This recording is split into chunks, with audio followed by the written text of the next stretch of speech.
2분기 한국 경제 성장률이 마이너스 3.3%를 기록했습니다. 그러자 코로나19 여파로 22년 만에 최악의 성장률이라는 보도가 쏟아졌습니다. 실제로 한국 경제는 최악의 상황에 직면한 것일지 건국대 경제학과의 최백은 교수와 함께 자세히 알아보도록 하겠습니다. 어서 오십시오. 네, 안녕하세요.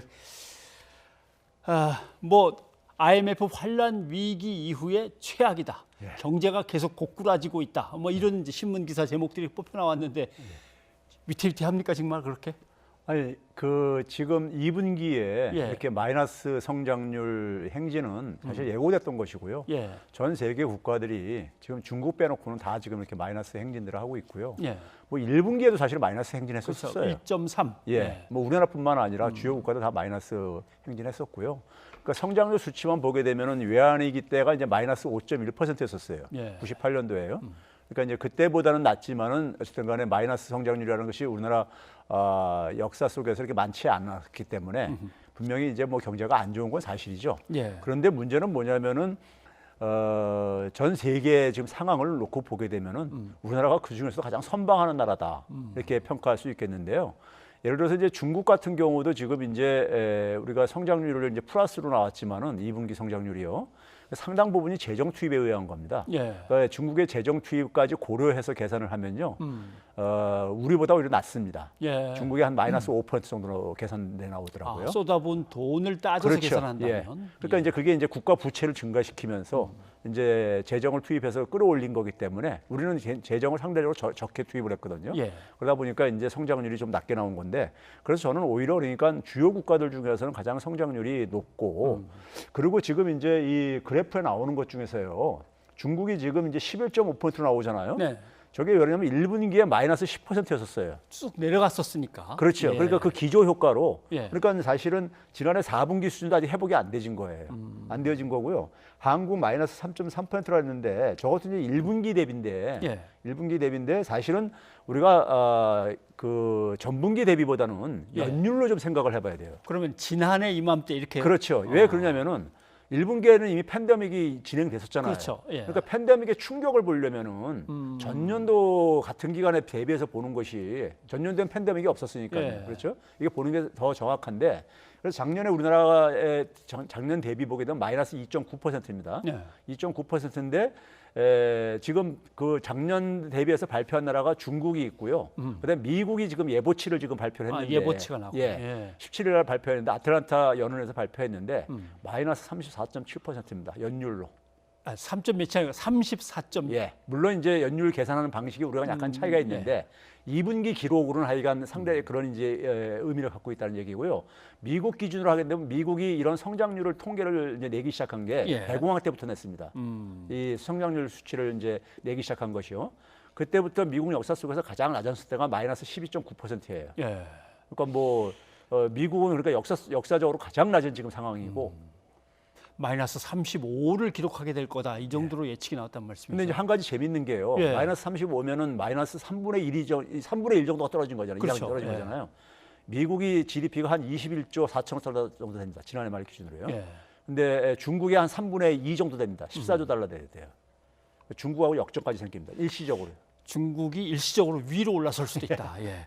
그 한국 경제 고꾸라지고 있다. 예. 뭐 엄청난 위기, IMF 이후에 뭐 최대의 어떤 마이너스 성장 어쩌고 저쩌고 해서 내용을 자세히 읽어보니까 뭐 경제신문이어서 그런지는 모르겠습니다만, 그러니까 기업이 제대로 먹고 살려면 해고할 때 그 노동자들을 자유롭게 해고할 수 있게 좀 놔둬야 되고, 왜 최저임금을 자꾸만 올리는 것이냐. 임금을 안 올리고 딱 묶든지 깎아야만 기업이 잘 되는데, 그래야 경제가 다시 올라갈 텐데, 결국 그 얘기란 말이죠. 그래서 야, 이거 국민을 제대로 보호하지 못한다면 경제 성장이 의미가 없는 것인데, 실제로 언론들은 왜 이렇게 자극적으로 제목을 붙이고 쓰고 할까요?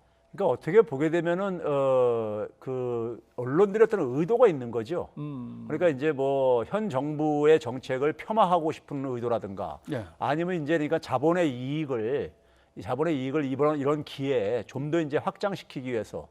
근데 사실 보게 되면 우리 경제가 고꾸라졌다 그러는데, 우리 경제가 고꾸라진 거면은 외국 주요 국가들은 다 망한 사망한 겁니다. 사실은요. 예. 사망했다고 표현하는 것이 맞는 건데, 근데 예국에서는 사실 그러니까 뭐 이런 상황 속에서 오히려 그러니까 안전망을 더 강화하는 이런 방향으로 하지.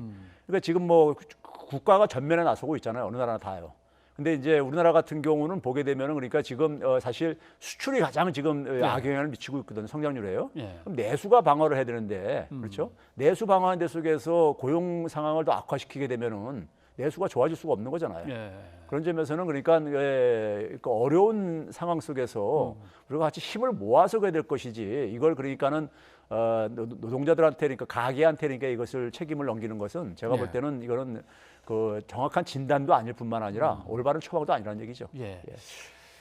그러니까 교수님이 아까 중국을 예를 들으면서 말씀하신 게 그렇게 쏟아부었는데도 저 정도 올랐다면 교수님이 조금 더 쏟아부읍시다 늘 강조하셨는데 우리 만약 그렇게 쏟아부었다면 우리는 저 수치는 아닐 것이다. 예를 들어서요, 예. 우리가 이제 전분기 대비, 1분기 대비해서요, 지금 유일하게 성장률을 좀 끌어올린 부분이요, 예. 민간 소비였었어요. 민간 소비. 그게 바로 뭐냐면 긴급재난지원금의 효과입니다.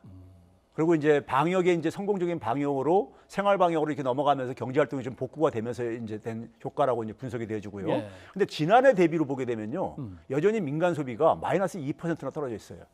그 얘기는 뭐냐? 예. 긴급재난지원금이 불충분했다는 얘기죠. 그러니까 민간 소비가 지난해 수준을 회복을 못 하고 있는 거예요. 예. 그래서 제가 이제 그러니까 그동안에도 계속해서 몇 차례 더 지원을 해줘야 된다는 것이고, 지금 3분기에 그러니까 이제 상당히 선방할 거라고 지금 이제 대통령께서도 얘기하고 그러시는데, 예.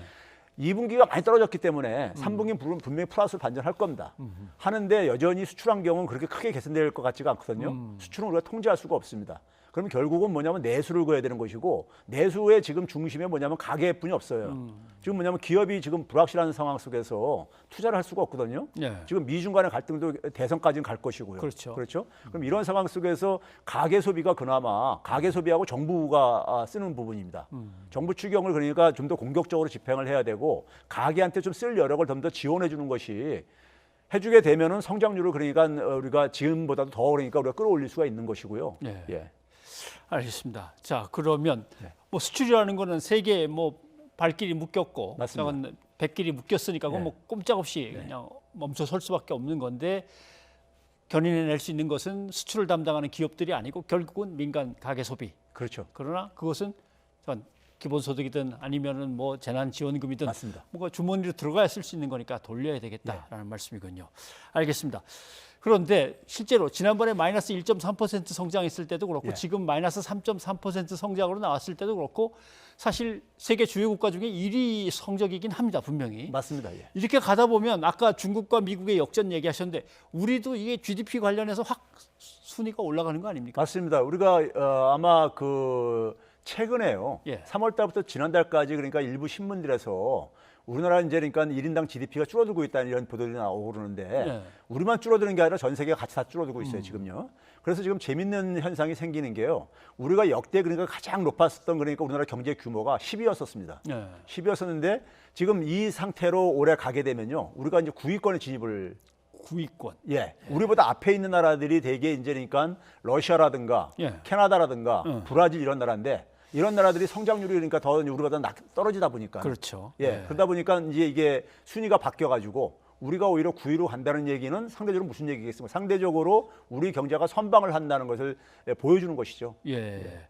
지금 캐나다 같은 경우 우리 바로 위에 있긴 있습니다만은 예. 성장률로 보면 이번에 마이너스 11.5 나왔습니다. 예, 이런 성장률을 계속 기록하고 우리는 선전하면서 계속 세계 최고의 성장률을 보여낸다면 뒤집힐 수도 있겠다. 그렇죠. 알겠습니다. 이럴 때 아무튼 정부는 뭐 나름대로 말씀하신 대로 이런저런 것들을 갖다 해야 된다라고 하는데 기업이나 가게 입장에서는 어떻게 해야 될지도 뭔가 좀 일깨워 주셨으면 좋겠습니다.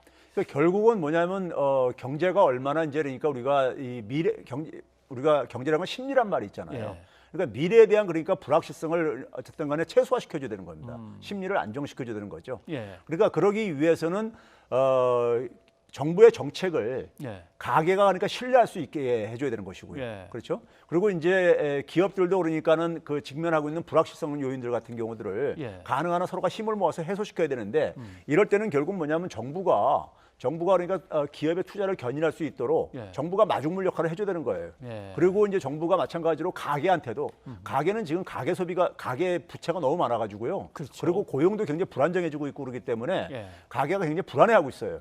그렇죠? 미래에 대해서요. 그러니까 가계의 심리를 안정시켜 주려면은 결국 정부가 그러니까 이럴 때는 그러니까 나설 수밖에 없고 예. 정부의 역할이 강해지는 것은 전 세계적인 현상입니다. 팬데믹 상황 속에서. 지금으로서는 예, 예. 알겠습니다.